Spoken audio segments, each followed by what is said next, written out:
Solar flares may seem like faraway events, but they can damage satellites and even ground-based technologies and power grids.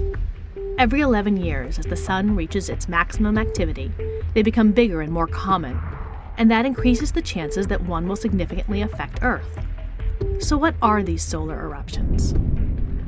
A solar flare is basically an explosion on the surface of the sun, ranging from minutes to hours in length. Large flares can release enough energy to power the entire United States for 1 million years. Flares happen when the powerful magnetic fields in and around the sun reconnect. They are usually associated with active regions, often seen as sunspots, where the magnetic fields are strongest. Flares are classified according to their strength. The smallest ones are B class, followed by C, M, and X, the largest. Similar to the Richter scale for earthquakes, each letter represents a 10-fold increase in energy output. So an X is 10 times an M and 100 times a C. Within each letter class, there is a finer scale from 1 to 9. C-class flares are too weak to noticeably affect Earth.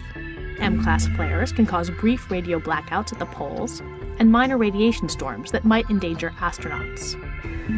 It's the X-class flares that are the real juggernauts. Although X is the last letter, there are flares more than 10 times the power of an X1, so X-class flares can go higher than 9.